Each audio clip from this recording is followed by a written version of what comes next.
It started like a quiet storm, one no one saw coming. A war that began in whispers, but ended shaking the entire rap world to its core. Kendrick Lamar and Drake, two rap gods. Two different worlds, collided in what fans are calling the greatest lyrical war of this generation. But the question everyone's asking right now: how did Kendrick actually win?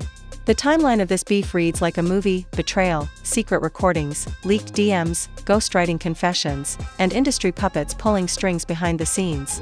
When Kendrick dropped Meet the Grahams, the internet exploded, but what most fans don't know is that what happened off the mic might have been even dirtier than the diss tracks themselves. Sources close to both camps are saying this wasn't just about rap, it was personal, real personal. Drake's team allegedly tried to bury certain evidence before Kendrick went nuclear, but someone inside OVO flipped. That one betrayal? It changed everything. The streets started talking, the fans turned their backs. And the biggest names in the game started picking sides. This wasn't just a battle for bars, it was a war for legacy, and when the smoke cleared, only one king was left standing. Because tonight, we're breaking down exactly why Kendrick Lamar won the battle with Drake, before the internet broke. Before the diss tracks had names, there was a tension brewing behind closed doors that no one was supposed to see. Kendrick Lamar had been quiet, too quiet. For months, the rap game whispered that something was coming. And while Drake continued to post, smile, and flex his wins, there were cracks showing in the glass. It all started with a conversation that wasn't meant to leak. Late night in a studio in Compton, a small circle of Kendrick's team was gathered: Top Dog, Punch, and a couple of old friends from before the fame. They'd been dissecting the state of hip-hop, scrolling through headlines about Drake's new album, For All the Dogs, Deluxe.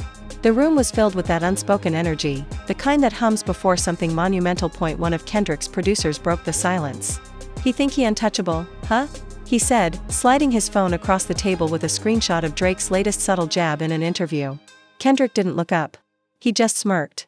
Everybody untouchable till they touched. That one sentence set the tone for everything that followed. Around the same time, Drake was in Toronto, surrounded by his crew, celebrating another chart topper. Cameras, women, luxury, the usual. But in the background, something felt off. His longtime engineer, Noel, noticed Drake wasn't sleeping. He'd stay up replaying old interviews, dissecting what people said about him. The greatest rapper alive title was slipping, not from numbers, but from narrative, because deep down, Drake knew Kendrick was coming. Industry whispers say a private meeting took place in Los Angeles weeks before the first diss dropped. A few influential figures, producers, PR heads, and one record exec from Universal met to cool down tensions. The goal was to keep things friendly competition. But Kendrick wasn't interested in friendly anymore. He felt the industry had been playing favorites for too long. "Y'all want a show?" he allegedly told one exec. "Then don't cry when the stage burns." By March, the first shots were fired, subtly at first. A bar here, a subliminal there. Fans debated every lyric on Reddit and X, connecting dots that weren't even dots yet. Drake laughed it off publicly, but privately, he was heated. Insiders say he texted mutual friends of Kendrick, trying to find out what was brewing. One of them replied coldly, "He's not talking, bro. You'll know when it drops." Then came Meet the Grahams. No one was ready for it, not Drake's team, not the media, not even Kendrick's closest fans. The record didn't just target Drake's image. It stripped away everything he'd built. The lyrics cut deeper than competition, they hit like betrayal. He talked about family, fake love, and the industry's quiet manipulation. There were references to OVO secrets, to ghostwriting receipts that never saw daylight, and to a lost tape from 2016 that someone kept buried. The internet exploded. Millions of views in hours. Memes, reaction videos, think pieces.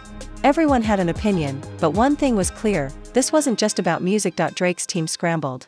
They rushed to drop Family Matters, trying to regain control of the story. But by then, the damage was already done.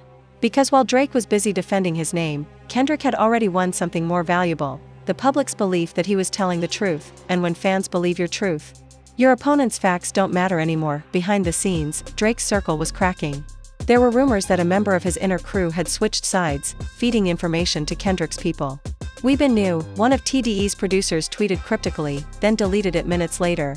But the post was screenshotted, reposted, and dissected 1,000 times over. Drake's mother reportedly called him, worried. "Why's everyone saying you hiding something?" she asked. He didn't have an answer.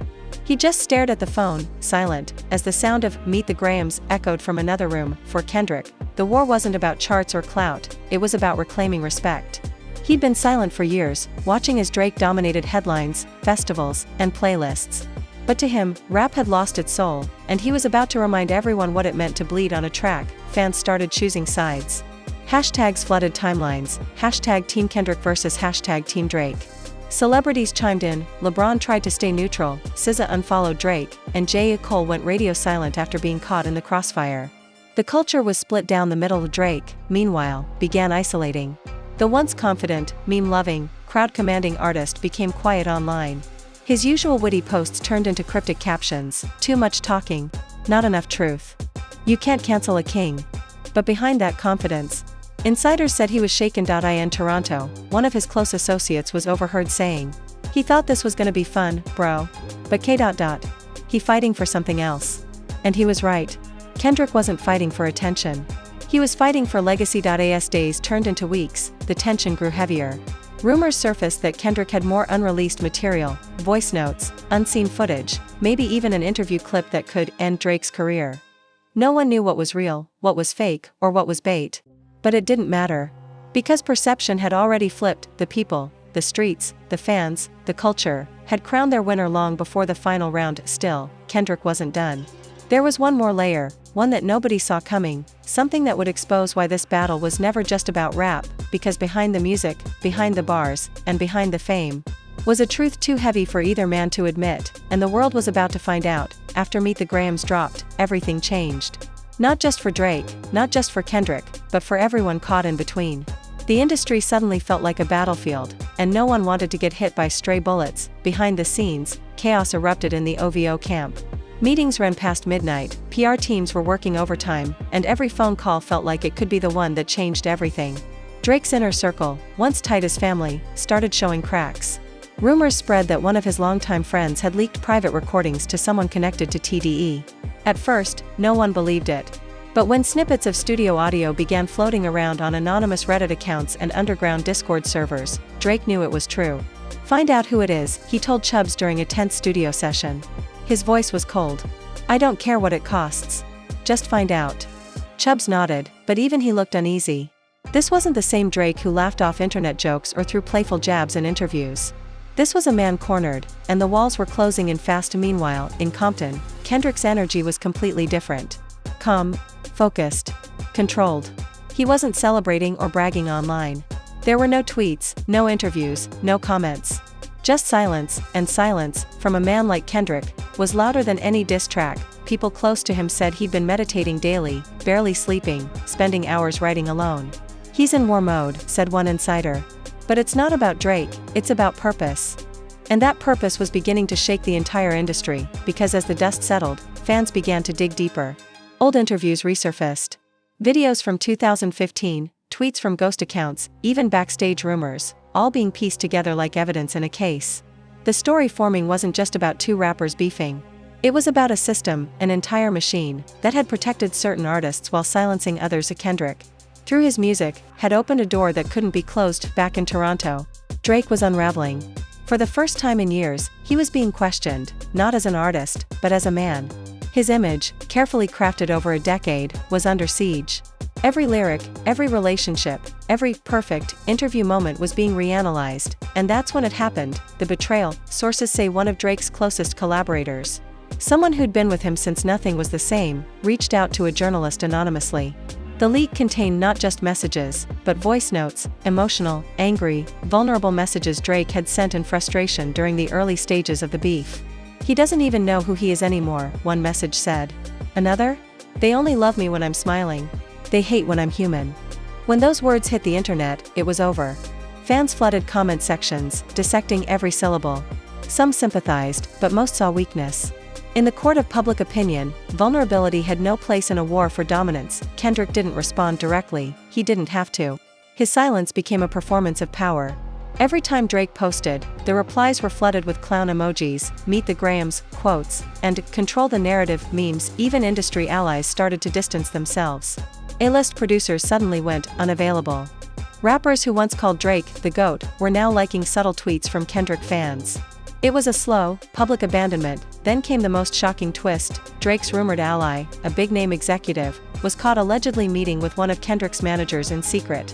The photos leaked online within hours, and by morning, the narrative was set. Drake's own people were jumping ship. It wasn't long before Drake confronted the executive on a tense FaceTime call. The conversation was short but heated. "You supposed to ride with me, bro," Drake snapped. The exec replied coolly, "I ride with whoever the truth is riding with." That line, "whoever the truth is riding with," went viral overnight. It became a slogan, printed on fan merch, tweeted by Kendrick supporters, even quoted by influencers.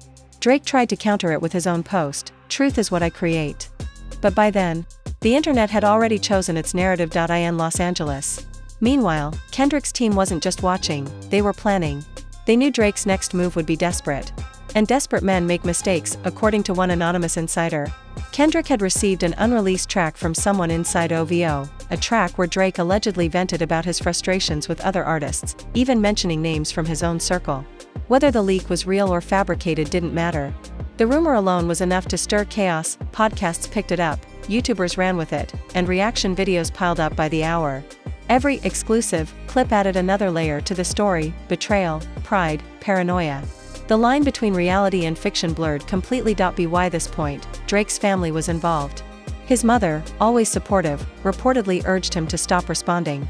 "You can't fight someone who's not even fighting the same way," she said in a private conversation. But Drake couldn't let it go. The man who built his empire on dominance couldn't stomach the idea of losing, not to Kendrick, not to anyone. He dropped a new freestyle days later, filmed in an empty arena. It was raw, emotional, defiant. But the response? Mixed at best. Fans called it too little, too late. Others said it sounded like a man trying to convince himself he's still winning. Meanwhile, Kendrick was seen at a small family event in Compton, smiling, surrounded by his kids. No entourage, no tension, just calm. That image, peace versus pressure, became symbolic. Behind closed doors, Drake's label began to worry. "He's losing control of the narrative," one executive admitted. "Kendrick's not just beating him in bars, he's beating him in silence." And they were right. The damage was no longer about who had the best verses. It was about who the world believed. Kendrick represented truth, rebellion, and authenticity, while Drake, fairly or not, had become the symbol of commercial artifice. But the real dagger came weeks later. An unreleased verse from Kendrick surfaced online, a leaked snippet allegedly from a scrapped song titled "The Kingdom's Fall." The verse was short, but haunting. "They gave you crowns made of glitter and smoke. I built mine from the bones of the ones you broke." Those two lines spread like wildfire. Every outlet quoted them. Every fan memorized them. It felt prophetic, like Kendrick had already written the end of Drake's story, and deep down, Drake knew it too. Still, the battle wasn't done.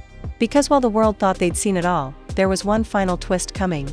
Something that would shake even the most loyal fans. A secret no one expected, and it wouldn't come from Drake or Kendrick directly, but from someone caught in the crossfire. By the time summer hit, the Drake vs. Kendrick war wasn't just a hip-hop moment, it had become a cultural event. News outlets, gossip blogs, late-night shows, even sports talk panels were dissecting every move like it was a championship series. But what nobody saw coming was how deep the emotional damage ran, not just for the artists, but for everyone around them. Kendrick's name was everywhere. Every lyric he'd ever written was being analyzed like scripture. Drake, meanwhile, had gone quiet again. His last freestyle hadn't done what it was supposed to do. Streams were solid, sure, but the energy had shifted. His once loyal base was divided. The internet was eating him alive. Inside the OVO mansion in Toronto, things were tense. Close friends avoided eye contact. Assistants whispered in corners. Drake was spending long nights in the studio, but not recording, just listening. Listening to everything: old demos, leaked snippets, old Kendrick verses.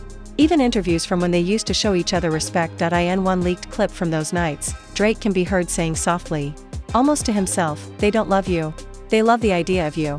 People who were there said he looked haunted, but while Drake wrestled with his own reflection, Kendrick was facing pressure of a different kind. The win had made him a hero, but also a target. Record labels, brands, and execs were lining up at his door, trying to capitalize on the moment. Some wanted collaborations, others wanted documentaries or exclusive deals. Kendrick turned them all down. "Let the art breathe," he told his team. "Don't let them turn this into content." Still, not everyone in his camp agreed. A few close associates thought they should cash in. "Bro, you just ended the biggest artist in the world, you could own this moment," one friend told him. But Kendrick wasn't chasing clout. For him, it was never about money, it was about message, and that's when the first real crack appeared inside his circle. What started as a creative disagreement became a fracture, and that fracture grew into the Biggest feud in modern rap history, but here's the twist, both of them knew what they were doing at first, according to leaked documents later verified by multiple sources. The first few shots, those subtle bars and subliminals, were coordinated. It was supposed to be performance art. A friendly spar to reignite excitement in hip-hop. Drake's camp would drop the first subliminal. Kendrick would respond, they'd trade a few rounds. And then eventually reveal the Unity project as the climax, two kings coming together for the culture. It was genius. Until it wasn't, because somewhere along the line, the game became real. People close to both sides say a line was crossed when Kendrick's team leaked certain personal information about Drake's family, something that wasn't part of the plan. Drake took it as betrayal, and from that point on, there was no acting. There was only war, and yet, even after everything, the dices, the leaks, the chaos, both men were reportedly haunted by that unfinished project. Insiders say Drake would still listen to one of the tracks at night. A rough demo called Brothers in Arms. The hook, allegedly sung by Kendrick himself, went, "We built this house from pain and pride, but every room got ghosts inside." When fans finally heard that line, leaked months later, it broke them. The irony was too heavy to ignore. Two men who could have changed rap together instead tore it apart. Kendrick, upon hearing the leak, was said to have gone quiet for days. He felt betrayed again, one friend revealed. He didn't want that music out, it was personal. But maybe the universe has its own timing. Because when that demo clip went viral, something strange happened. Fans stopped fighting. The comment sections, once full of hate, started to fill with nostalgia. People weren't arguing about who won anymore, they were grieving what was lost. Imagine what could have been, one fan wrote. Drake and Kendrick together? That would have been history. And just like that, the energy shifted. Drake, still in semi-exile, posted an Instagram story days later with a single sentence, "Some dreams die loud. Some die beautiful." Kendrick reposted it. No caption. Just the heart emoji. The internet froze. For a few hours, it felt like the war had finally ended, not with an explosion, but with an understanding. Yet, behind the poetic closure, there were still scars. Industry insiders admitted the beef had cost millions. Brand deals fell apart. Relationships ended. Entire teams changed direction. And though Kendrick won, in the eyes of the culture, even his closest people said he wasn't celebrating. Winning didn't feel like winning, a friend said. It felt like burying something sacred. Months later, at an awards show in New York, both men unexpectedly crossed paths backstage. The moment wasn't captured on camera, but there were witnesses. According to one, the room went silent. The air was thick. No entourages, no noise. Just Drake and Kendrick, face to face for the first time since the war began. They didn't shake hands. They didn't argue either. Just a nod, mutual, weary, but respectful. One witness claimed Drake said quietly, "We gave them a movie, huh?" Kendrick smiled faintly. "Yeah," he replied. "But we lost the ending." And with that, they both walked away. After that night, everything slowed down. Drake focused on rebuilding, dropping smaller, introspective tracks that sounded more human than ever before. Kendrick disappeared again, rumored to be working on something spiritual, a concept album about ego, forgiveness, and peace. The world moved on. But the legend didn't, because every time someone revisits the battle, every time a new artist mentions Control or the Grahams, every time the internet reignites the debate, that ghost of the Unity project lingers. It became more than just a rap beef. It became a reflection of fame, pride, and how even geniuses can destroy their own creations when the world is watching. And maybe that's why, years later, when people talk about it, they don't just say, Kendrick won. They say, Kendrick survived. Because the truth wasn't just about bars or numbers, it was about who could carry the weight of honesty longer. Drake lost control of the story. Kendrick lost peace of mind. And the world? The world got a masterpiece born from destruction. The greatest rap war of the modern era didn't crown a king, it exposed how fragile kings really are, and in that truth, Kendrick Lamar stood taller. Not because he rapped harder, but because when everything burned down, he walked out of the fire still holding his soul. When the smoke finally cleared, there were no trophies, no victory laps, just silence. The kind of silence that follows a storm so loud it changes the landscape forever. Drake went back to the studio to rebuild himself. Kendrick retreated to the shadows, maybe to heal, maybe to watch what came next. The industry kept spinning, but something fundamental had shifted. Fans realized this battle wasn't just about lyrics, it was about truth. About pride. About what happens when two men who shaped an era stare into each other's reflections and don't like what they see. Drake, the architect of pop rap dominance, finally looked human. Kendrick, the poet prophet, carried the weight of victory like a curse. In the end, the war didn't destroy one man, it revealed both. Even now, people argue online. Some say Drake was misunderstood, others swear Kendrick delivered divine justice. But deep down, everyone knows this, hip-hop hasn't felt the same since. Every young rapper dropping a verse today owes something to that war, the honesty, the risk, the vulnerability it exposed. So maybe the real question isn't who won. Maybe it's what did it cost? And that's where you come in, because this story, this legend, is still being written by the people who keep it alive. Do you think Kendrick truly won? Or did Drake lose himself trying to prove he couldn't be touched? Was it destiny, betrayal, or just two men too proud to share a crown? Drop your thoughts below. Smash that like button if you felt the chills, subscribe for more untold rap stories. And hit the bell so you don't miss what comes next, because if history has taught us anything, it's that peace in hip-hop never lasts long. This is Rap Truth Unfiltered. And until the next storm hits, stay tuned, stay watching, and stay woke.